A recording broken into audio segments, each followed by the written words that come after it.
people are running to replace current Charleston County School Board member Todd Garrett as the next representative of the downtown seat on the Charleston County School Board.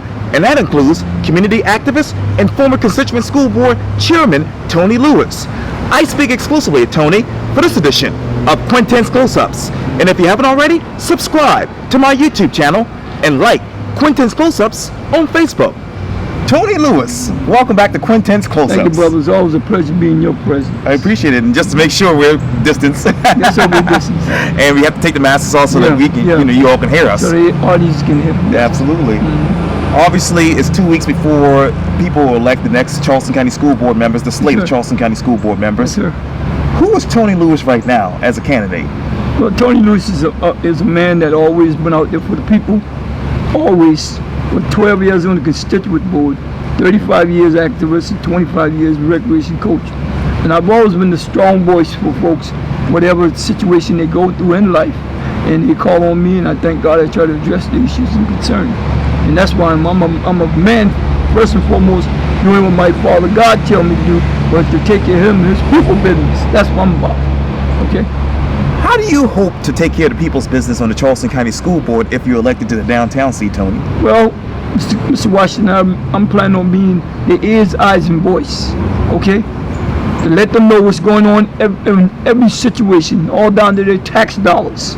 Okay, anything's going on, I'm going to bring it to them because they put me in there to do that kind of job. Okay, besides being hush hush and trying to do something under the rugs without people knowing, because it's their tax dollars.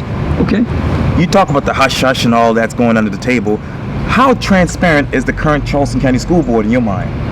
It's not that transparent, because if it was transparent, a lot of things wouldn't go on. Matter of fact, here there's $18 million got taken, and nobody knows about it. Wow, who took it? The ghost?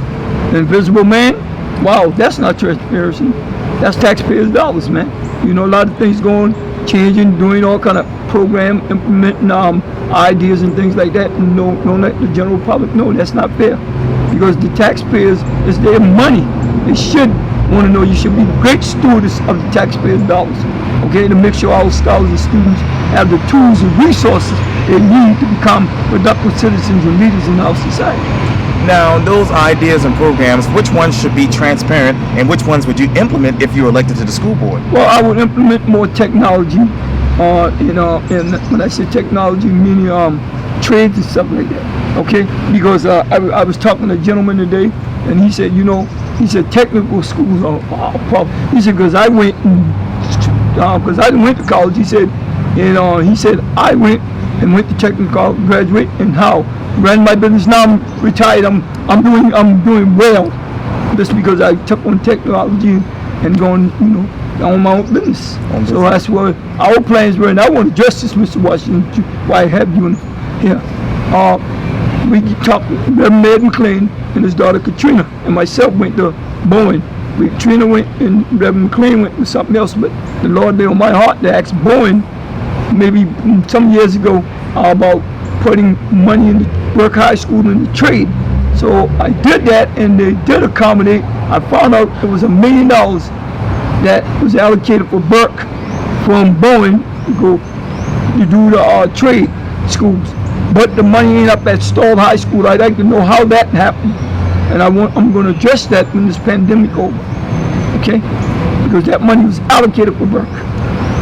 I got a couple questions to ask you in relation to that, because obviously Jenna Schifferl with the Post and Courier, I hope I'm pronouncing her name right, she actually questioned a lot of you all as far as candidates for the Charleston County School Board related to a couple of issues. And one of the questions she actually at the top was this: do you approve, that is, of the school board sweeping mission critical changes approved in 2019?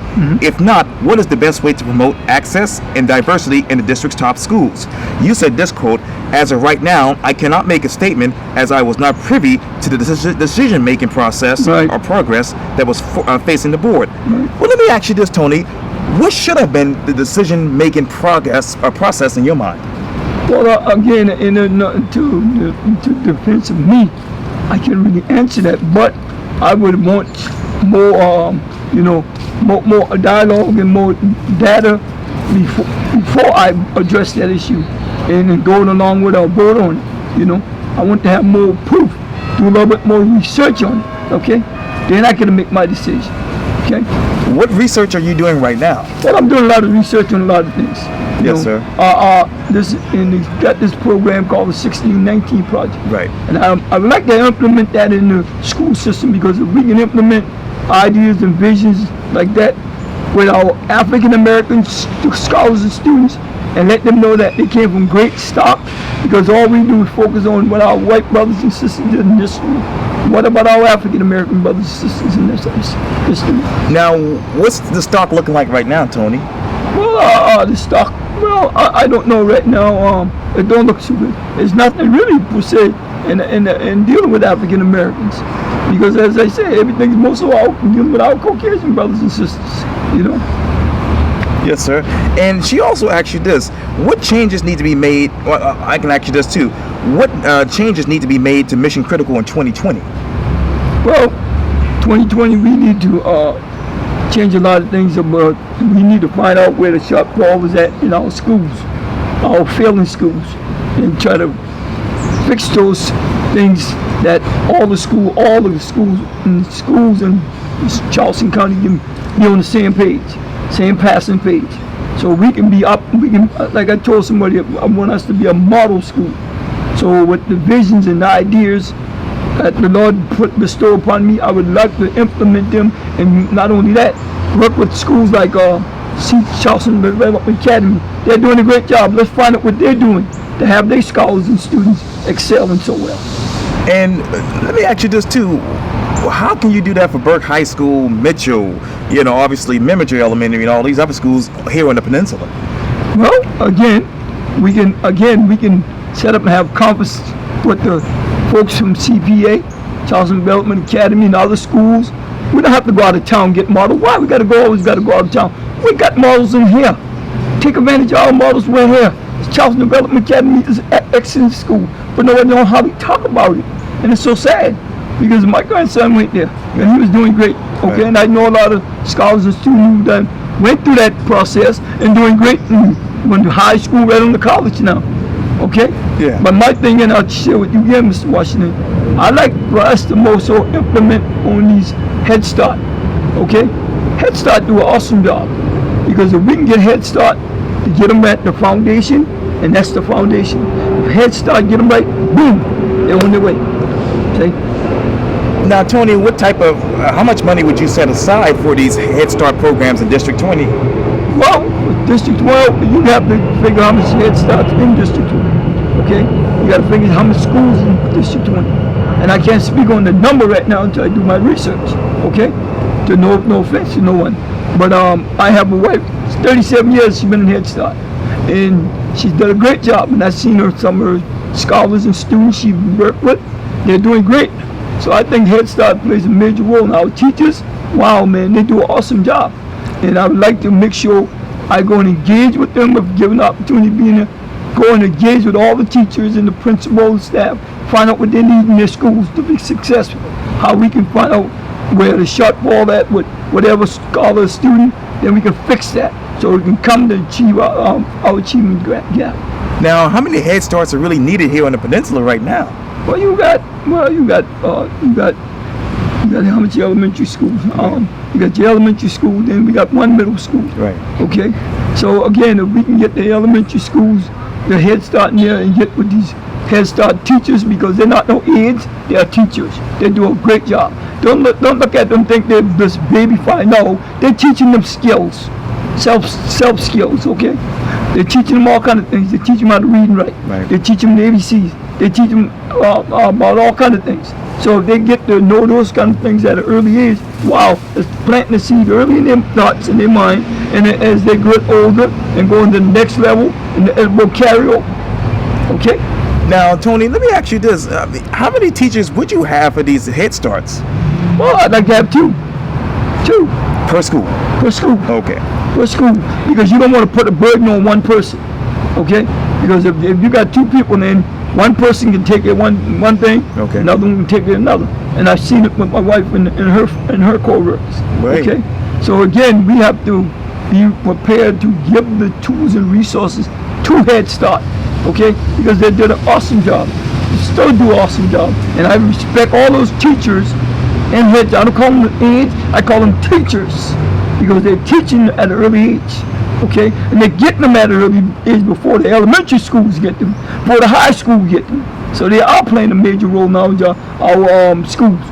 Again, I respect and love and respect those Head Start teachers, many all the teachers, because me given the opportunity to be down there, they have a voice down there. They will have a voice down there. They'll speak up for them, okay? They hear what they don't hear, see what they don't see, and speak for them when they can't speak up, okay? Well, what are you hearing and seeing that nobody else is seeing? Well, I got a lot of things. I've heard a lot of things that,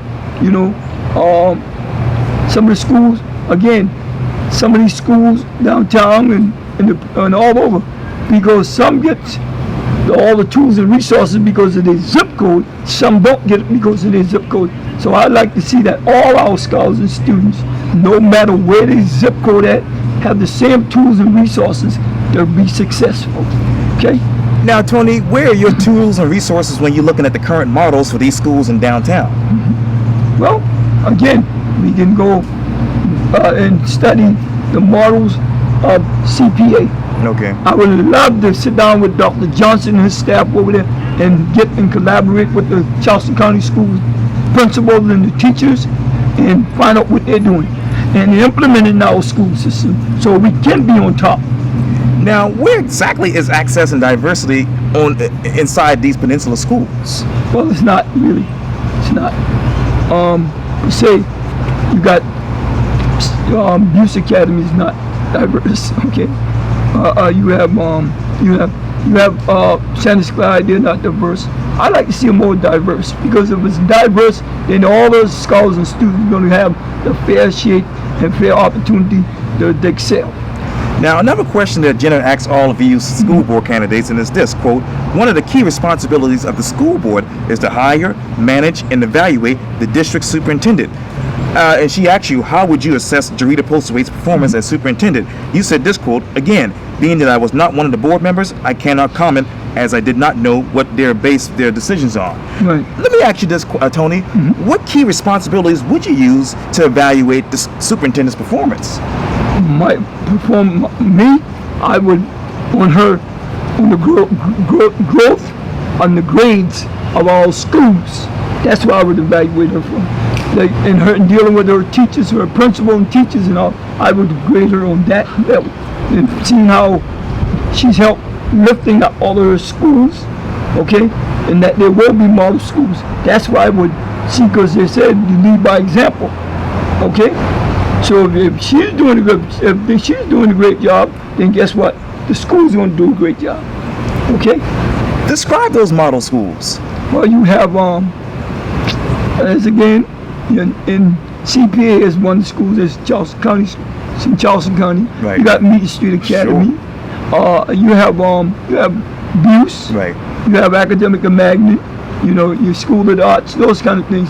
But again, we can go and find and work with all these schools who are excelling and bring the models of these schools back out to the schools that are not excelling. Now, Tony, you mentioned that Buse Academy obviously is not as diverse as you want it to be. Right. Why would you use Buse as a model school for these other schools? Well, again, you got other white brothers and sisters, scholars and students in there. So I would like to have more African Americans in there, because if it's more diverse, then the more diverse it is, the more the scholars and students are going to be in there of color, okay? And it would be a fair opportunity, because that's all they ask in life, a fair opportunity is what they make of it, okay? So I think in the tax dollars, so there should be a full opportunity, not because I'm elite or I got the money or I got the business, okay? You cannot pin your decision on them getting into school because of that, because you can miss out on the best of a bunch of them, okay? And she also asked you this, Jennifer, the Postal Court. She asked you this, quote, do you support or oppose extending the 1% sales tax for school construction, which voters will decide obviously on the November 3rd referendum? Why not, she asked. You said this, quote, any way that helps our scholars and students excel is great, unquote. How can the 1% sales tax help scholars and students in District 20 right now? Well, we have a lot of schools. A prime example, we have a lot of schools still trying to get up to par. Well, you got and go back. You got Mitchell getting ready to do something with. Right. And Sandy Sky is fairly new. Right. Charleston Progressive.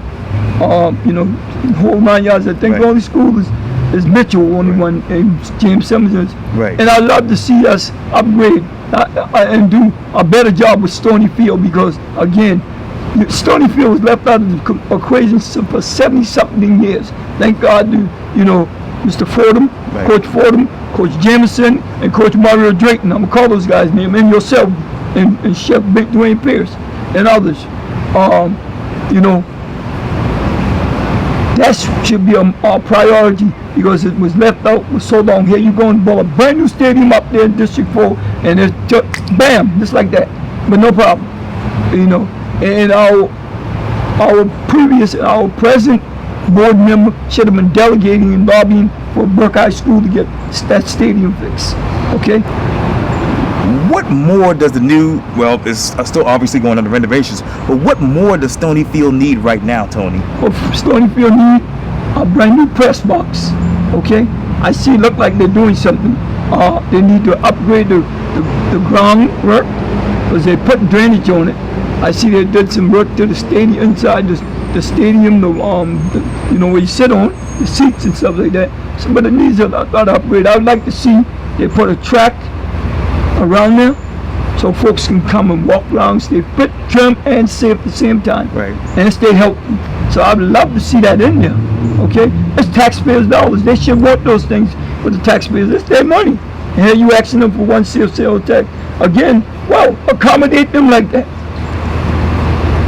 Is this going to be a slush fund, or is this really money going to the schools? Well, what I tell you, brother, the opportunity given me, it will be the schools, okay? Now, no slush fund, it was go to the schools where it's needed, okay? Meaning these buildings, Right. where it's safe and sound for our scholars and students to walk in and be educated in, okay? The taxpayer and the public, constituent, the citizens will be proud of when they walk in these doors. They don't have to be being ashamed, okay? What schools from the last referendum still need money today? Well, you know, Burke, still got some things they need to tighten up. Again, go back to Stoney Field, needs some stuff there. I know Mitchell's right now, because Memage is fairly new. Right. Charleston Progressive, Sanders Class, Right. James Simmons, and I think that's it in a nutshell. That's it. Yeah, Mitchell was built and Yeah. opened in 1990. Let me go. I'm gonna say this to you, not even to cut across Yes, you, sir. but I would want us to engage with the general public about Mitchell before you went and send all these scholars and students over in you know, James Island. Right, right. Because now they got to get up early in the morning and fight the traffic and come back in the traffic. And it's not fair to the taxpayers and the parents and the scholars and students. Well, then, Tony, what will be your plan if you were to be elected to the school board? My plan Yes, sir. for this book, For the make certain that these kids are going to schools where they need to be versus. I believe me, because I will lobby and delegate with all the 8 board members and come out to the general public and hear what they got to say. Because we can't just keep speaking on, hey, you know, doing what we want to do and don't include people, taxpayers, okay? Because it's taxpayers' dollars, you know? We can't just keep doing what we want to do. It's the taxpayers' dollars. We must consult with the taxpayers and find out what these schools need to accommodate them, so all scholars and students can be academic inclined. Okay? Now, let me ask you this, Tony. What have you heard from the parents thus far? Well, a lot of things are, you know, I heard a lot of parents are not in agreement of their scholars, their students and children going to James Island. And I found out that building over there where they're at, Right. I'm not going to call nobody's name, but someone saw me and said, oh, Mr. Lewis, I'm so glad I saw you. That building is horrible, where they got those kids, those scholars and students and children in James Island, Fort Johnson High. Fort Johnson Middle, I'm Yes, sir. Fort Johnson That's Middle. exactly right. Yes, sir. Now, I know earlier this year, and this is going back to what Jenna said, sir. earlier this year, the legislature passed a measure to convert school seats on the school board from at-large positions to single-member districts. Do you approve of the change? Why not? You said this, quote, "This will help enhance the academic skills in the demographic area." What are the top academic skills in District 20? Well, the academic skills, we have to get what tools and resources they need. If it's math, English, or whatever they need in this English and all those kind of things. I like to see trade back in school. I truly do like to see trade back in these high schools. Okay, I like to see a program put together with the other 8 board members that we can take in these schools and teach these young scholars and students at an early age how to be early entrepreneurs. If you plant that seed in their mind, then as they get older, then they'll want to thirst for it. Okay. They'll want to be on their own. Say, okay, yeah, I want to go in this business. I want to go in. So you can delegate and direct them at an early age where they want to go. Share with you. Case in point, Chef Pierce told me that his grandson came to his house. He fixed his grandson some macaroni and some food. Right. So his grandson was talking to him. His grandson came back again and asked him, now, guess what? His grandson went to his mama in terms of he wants to be a chef. You see? So you done plant that seed in his brain early. And now he knows that was direction. All they're looking for is directions. If you can get bad direction, why not good? Now, how many seeds you want to plant to make certain that there are trade programs returning to Burke High School, trade programs going to James Simmons, trade programs going to Simmons Pinckney? Yeah, I want them all down in District 20. Okay? We can implement them in all the schools, that'll be fine. Okay. Because now you're working hands and brain. Because all of them ain't going to be going to college. All of them ain't going to want to go to college. Okay? So you can teach them how to be early entrepreneurs early, that they can earn their own dollars and they be their own boss. Nothing like being your own boss. Okay? You can get up and go when you want to go, come when you want to go, when you want your own boss. And I'd like to see that implemented in our schools. Again, like I said, we target Burke High School to get $1 million from Bowen. And Kim Wilson told us, he told me, Eric Jackson, Eric can tell you if you want to. He said, yes, Mr. Lewis got us $1 million. I tell him, oh, hell no, excuse me. I said, oh, hell no, I didn't get you the $1 million. I get it from Burke. How you get it? See?